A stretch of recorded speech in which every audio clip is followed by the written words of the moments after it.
Olá pessoal, meu nome é Regina Guinter, eu trabalho com a terceira idade, o grupo Viver Mais, e hoje a gente está aqui na casa do seu Ângelo Zaqueu.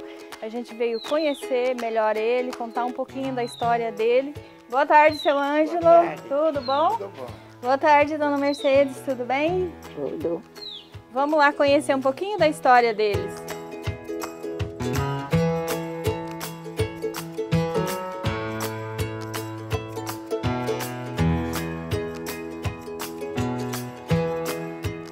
Olá pessoal, meu nome é Regina Guinter, eu faço parte do grupo Viver Mais, faço a coordenação, eu trabalho com a terceira idade do município e hoje eu estou aqui visitando o seu Ângelo Zaqueu. Seu Ângelo, tudo bem? Tudo em paz, tudo bom, tudo ótimo. Em que ano que o senhor nasceu, seu Ângelo? Eu nasci no ano de 1929. 1929? É, Aonde que o senhor nasceu? Itajubi, estado de São Paulo. E quando que veio? Eu fiz minha primeira comunhão lá e depois, quando eu tinha 12 anos, eu vim o presidente Bernardo, que é o estado de São Paulo também. O presidente Bernardo. De lá, do presidente Bernardo, é que eu vim aqui para o Paraná. Em 1958. 1958, porque como aqui era tudo mato, né? Então, ajudei a desbravejar ali onde está a igreja, ali e tudo.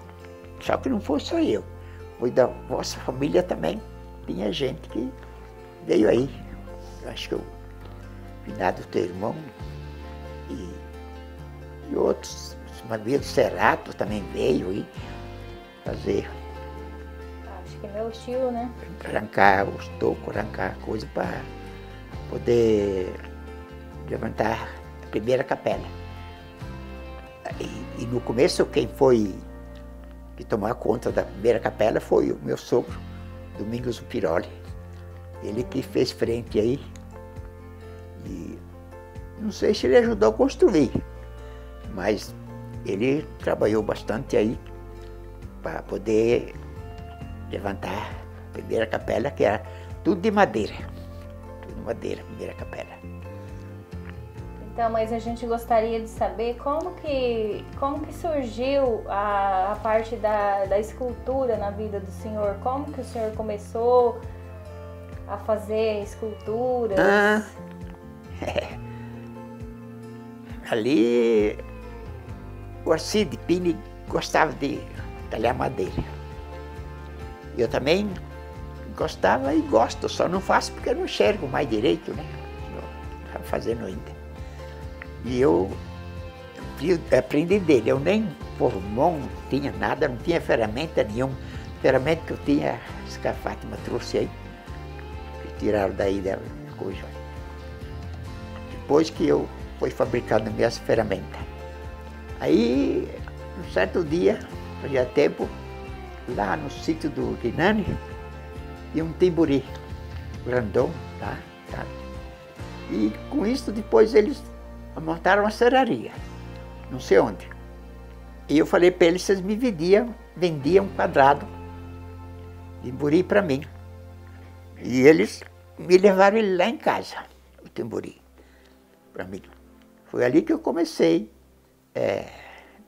traçador, tanta coisa para mim poder fazer os braços do corpo, fazer os braços da cruz. E daí vim gostando de fazer, até eu vim entelhar aqui. Aqui eu tinha um banco, que eu trabalhava ali em cima.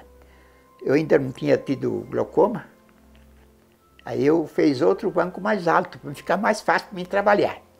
Daí foi onde que a vista foi caindo, subiu a pressão da vista. Eu parei, porque o que eu fiz é o que eu pude fazer, o que estava feito mesmo, não deu para mim fazer mais nada. Mas eu sempre gostei de talhar madeira, essas coisas. Eu sempre tive uma ideia de fazer um crucifixo, justamente porque aí não tinha, né, nada. Eu achei que eu fazendo um ia ajudar, mas eu também pensava assim, falei, se eu não colocar ali, coloca, que nem eu já acabei de falar, em outro lugar lá, no cemitério, lá, outro lugar lá, né? E eu comecei a cortar,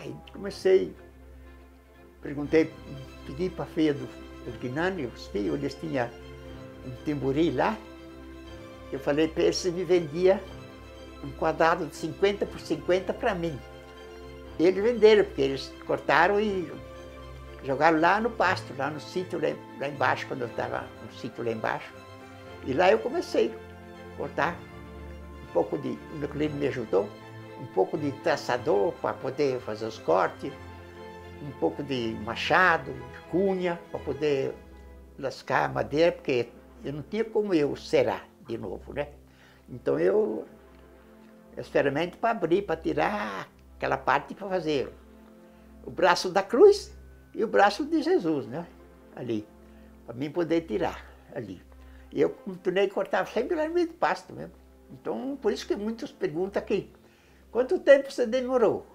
E eu não sei quanto tempo eu demorei, porque fazia tudo aos poucos, então não sei. Eu comecei lá embaixo. Eu tinha essa vontade de fazer isso para ter um crucifixo aí na igreja, Mas depois que ele foi sendo formado, daí teve que levar para dentro aí de casa? tem que levar lá numa tulha que tinha lá, com 2 cavaletes, punhou acima do cavalete assim, e eu cortava ali em cima do cavalete ali, com canivete, cortando com um canivete. Sempre sozinho? Eu não tinha ferramenta. Não, sempre tinha uns, o outro que ficava ali, sentava ali no coisa da porta, da soleira. E até tinha um que ia lá, já que está falando, vou falar tudo. Ele ia lá, ele costumava fumar. E a tuia fechada, né? E ele fumava e o catinho do cigarro ia por dentro da tuia. Como eu nunca fumei, nunca teve vontade de fumar, e eu também não queria desfazer dele, né? Dá licença que eu estou fazendo, você não vai fazer isso ou não, né? Então eu largava, ia para casa, depois voltava lá outra vez, quando dava certo. Por isso que nunca teve uma certa de quantos dias eu demorei para fazer. O senhor fazia mais em final de semana? Ou trabalhou direto? Quando chovia, assim. Quando chovia, então eu aproveitava e ia lá e, como não trabalhava na roça, eu aproveitava e ia lá e ficava cortando lá. Então o senhor continuou fazendo o serviço normal, trabalhando na roça e trabalhando, cortando o crucifixo que eu tenho lá. Até ficar pronto. Até. E ele ficou pronto antes da igreja ou depois? Ele ficou pronto quando ainda era tudo de chão. Tanto é que ele foi fincado assim, no chão, ele era 4 metros, né? Foi fincado no chão. Naquele tempo já tinha o Adelino Montoya, que também tomava conta ali, né? Tomava conta ali da igreja, as coisas ali. E depois, quando veio o Padre Mateus, porque no fundo da igreja não tinha nada, assim, não tinha capela na frente, não tinha nada. Foi tirado, só tinha ele. Aí pegou o Padre Mateus, veio aí, ele mandou fazer aquelas capelas do lado, para poder ter mais jeito de fundo de igreja, assim, né? E o Padre Mateus eu creio que foi o Padre Mateus que mandou colocar ele, chumbar ele lá na parede, lá. Colocar as pedras, né? Colocar aquelas pedras, aquelas coisas. O Padre Mateus que fez aquilo lá. Mandou fazer. E as outras obras que o senhor fez? O moinho mesmo, qual foi a ideia de fazer o moinho? Lá embaixo no sítio tinha um moinho, quando nós estávamos lá. Eu, sei lá, inventava, não podia ficar parado, né? Inventava o que fazer. Aí inventou de fazer o moinho de brincadeira lá. E eu achava bonito, o caso do movimento, do moinho, tudo, né? Eu peguei e inventei de fazer. Às vezes eu ia lá também, ajeitar para poder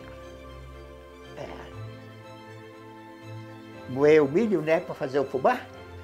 Porque conforme o tempo do ano, o milho não era muito bem seco e as pedras, como desengasgava, enchia, né? Aí não virava mais. Entupia. Aí entupia o coisa. Tem vezes que eu ia lá, eu mesmo dava um jeito de suspender as pedras, ponhava uma vazia para não misturar tudo.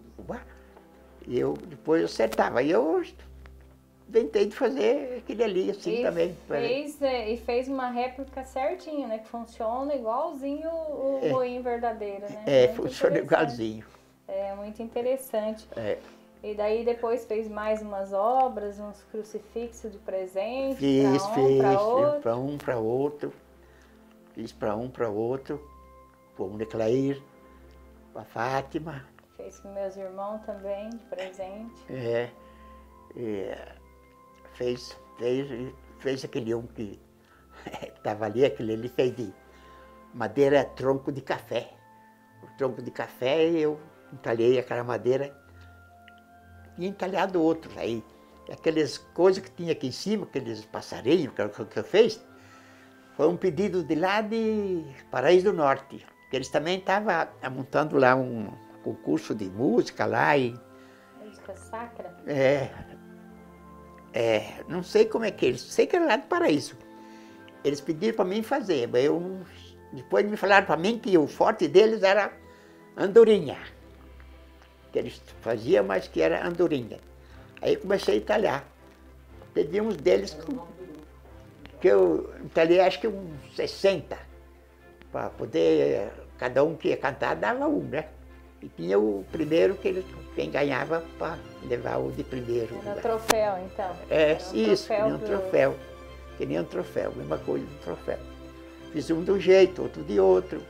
Eles estavam aqui em cima, acho que levaram também eles, não sei. Eu nem sei onde que eles estão. Levaram eles também, não sei onde que eles estão. Então, seu Ângelo, e qual é a sua expectativa agora para essa exposição? Sabendo que essas peças vão ser visitadas por várias pessoas, né? No sábado já teve um grupo de fora que veio, visitou essas peças. Espero que sirva de alguma coisa que eles que gostem, né? Que estão vendo, que gostam, que estão vendo aí. Porque cada peça criada pelo senhor tem uma história para ser contada, né? Isso que é o mais interessante. Eles, que nem eu falei que era do Paraíso que pediram para mim fazer, e eles pediram para mim fazer, e eu fiz algumas para mostrar se era daquele jeito que eles queriam. Tanto é que tem um que eu fiz um sanfoneiro. Só que um sanfoneiro eu só fez para ver se aquele jeito se vinha para ele. Porque ele é mal feito. Ele é mal feito, né? Não é bem feito, mas se vocês falassem, você quer desse daí? Aí então eu ia entalhar ele mais caprichado um pouco, que a sanfona ficasse mais fora no corpo dele, para parecer que ele tinha a sanfona no colo dele, né, para executar. E eles não pediram para mim aquele lá, pediram aqueles passarinhos, aquelas coisas que eu fiz, aquela andorinha, aqueles passarinhos que eles pediram. E cada vez que terminavam a peça, como a Santa Ceia, cada obra que o senhor terminava tinha um sentido diferente, uma sensação diferente? A primeira Santa Ceia que eu fiz, tinha os 12, mas tinha Jesus contando 12. Aí meu cunhado falou assim, ué, você punhou 12, mas cadê faltava um, né? E até no declarei, eu coloquei um, assim, a mais para os 12 apóstolos. O senhor esqueceu que era 12 apóstolos? Esqueci. Ou o senhor já tirou o Judas? Não, esqueci que era o 12. E eu peguei, então coloquei um. Ainda perguntaram para mim, do que você fez aquele que era do Neclair? Para mim que é de cedra, mas quando eu trabalhava com o Arcide, ele tinha umas peças de cerejeira. Então não tenho certeza se é de cerejeira ou se é de cedro. Eu falei que é de cedro, mas que eu não lembro, não fui lá ver, né? Estou sempre lá olhando. Para mim, falei que é madeira de cedro, mas pode ser que ela seja de cerejeira. E E a dona Mercedes, como que foi viver toda essa vida junto com o seu Ângelo e vendo ele com aquela paixão de entalhar? Regina, eu sempre, como dizia, eu e o Neclair ia pra frente, sabe? E deixava ele fazer a vontade dele. Porque se fosse pra mim falar o que era, o que não era, eu não tirei esse homem nunca da beira de um balcão e nem de mesa de jogo. Procurasse ele na igreja se achava ele. Então, às vezes o meu finado pai, Deus tem um bom lugar, nós tocava a lavoura dele. Então, às vezes o mato crescia, né? Então, o finado meu pai me fez várias vezes chorar. Porque ele queria que ele deixasse de fazer o que ele estava fazendo para limpar a roça. Entende? Porque a roça estava no mato. Então era só eu e o Neclair que ia para a roça. Essa aqui era pequena, não podia com o peso da enxada e nem nada, né? E um cachorro que acompanhava a gente. Mas era interessante o que ele estava fazendo, né? Era uma paixão que ele tinha em fazer, sim. né? Mas às vezes, Regina, para falar a verdade, tinha dia do pai me ficar bravo comigo por causa da roça estar no mato. E eu também não brigava, porque nós nunca brigamos. Nós estávamos com quase 70 anos Juntos, né? Nós nunca brigamos, sempre se conversamos alto um com o outro, mas briga não. só foi briga de italiano mesmo. Só conversa boba de italiano mesmo. Mas aí o meu pai me cutucava, né? Ó, a Angelim tá lá só atrás de igreja e não vai... Nem pra mim ela não falava.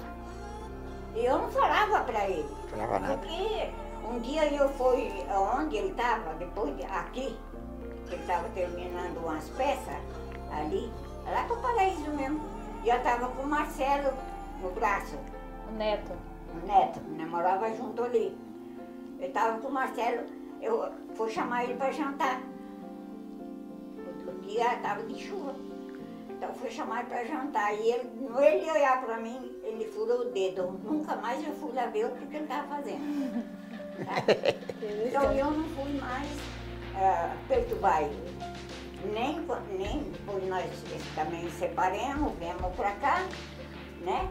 Temos nós dois e os meninos, o neto com a gente. E da tarde, antes de ir para a escola, vinha jantar para depois ir para a escola. Então a nossa vida foi desse jeito. E nosso namoro foi por carta. Mas a senhora morava aqui no Paraná? Nós se conhecemos o tempo de escola. Escola. A minha finada mãe deu de mamar uma filha de uma tia dele. Um filho de uma tia dele. Um primo, meu, uma prima. Primo dele. Um primo, Mamava a ex-primo dele e a minha irmã parecida. Eles nasceram tudo perto. Ela ajudou a cuidar, então. Então ajudou a cuidar. Então já se conhecia desde... Já de escola, né? Aí depois, antes deles ir embora para o Paraná, ele falou, nós começamos a namorar, não tinha 6, 7 meses. Aí ele falou com meu pai. E nós continuamos por correspondência. Isso. Ela sabe bem porque as cartas estão com ela. As cartas de amor tá com a Fátima? As cartas estão com ela, porque eu falei que eu ia queimar. E ela disse, não, a mãe não vai queimar. Mas tá certo, né? Então tinha mês que ele me escrevia mais do que eu respondia para ele. Porque era tudo... Ele estava mais apaixonado, então. Não, era porque era lamparina. E eu também trabalhava na roça, né? E a hora que eu acabava de arrumar a louça da janta, já era tarde, eu estava cansada, eu ia deitar, né? Então a gente agradece ao senhor Ângelo Zaqueu e a dona Mercedes de receber a gente hoje Obrigado. aqui. Obrigada. Essa é uma história que vai ficar, a gente vai guardar para sempre, porque é uma história de muitos dos pioneiros daqui de São Manuel, que não tão bonitas, talvez um pouco diferente, mas é uma história de quase todos os pioneiros de São Manuel. E o seu Ângelo está de parabéns e eu agradeço muito o senhor dar essa oportunidade para a gente apresentar o trabalho, a cultura vai ficar mais rica na cidade. Muito obrigada. Agradeço porque eu já falei uma vez aqui, não pensei que eu ia chegar assim, né, desse ponto que eu cheguei. E eu agradeço a consideração que tem por mim, por nós, por ela, por tudo nós, de ter acontecido esse fato.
Fátima, a gente conversou bastante com seu pai e para você, como que foi ter um pai assim tão dedicado a algo diferente do que era no município e uma pessoa assim tão especial, como foi para você?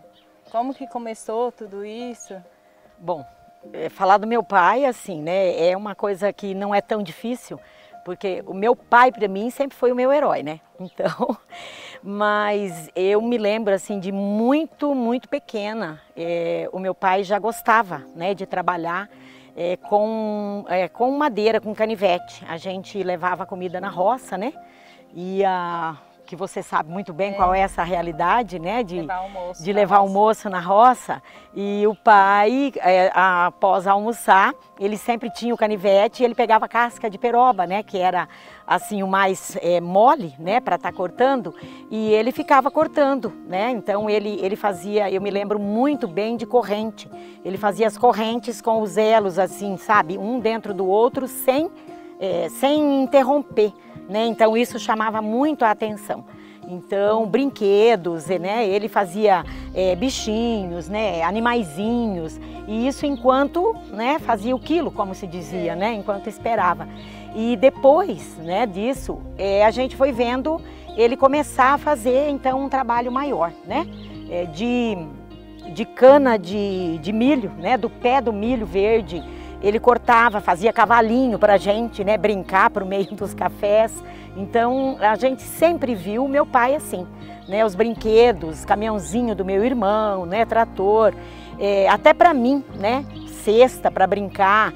Então meu pai sempre foi um artesão, né? Meu pai, ele sempre teve assim o dom e a arte de trabalhos manuais. Né? E nunca deixou de estar com a família. Não. Meu pai sempre foi assim muito dedicado. As primeiras letras, né?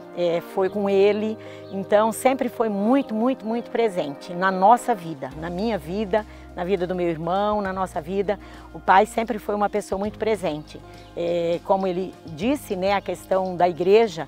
E o que a minha mãe disse, eu afirmo, a gente nunca viu ele num bar, a gente nunca viu ele, né, bêbado ou fumando, e mesmo dentro de casa, mas com a Bíblia na mão, né, e lendo e contando histórias bíblicas pra gente. Isso a gente sabe, isso a gente tem assim, porque isso ele sempre fez, né, assim, e a gente tem muito orgulho.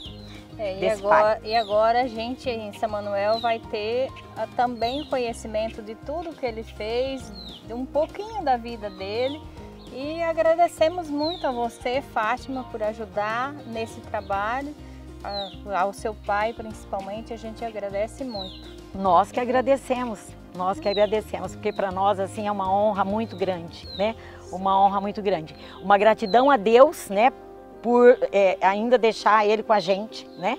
Porque a gente é muito grato a Deus por Ele estar com a gente e por ser essa pessoa maravilhosa que Ele é até hoje, né? Por Ele ser assim. Então, é essa gratidão e nós agradecemos muito mais ainda, né? A vocês, a todos que estão aí tentando resgatar, né? E deixar viva essa memória. Tá? E a gente agradece a coragem de colocar isso em nossas mãos. Obrigada, Fátima. Nós que agradecemos.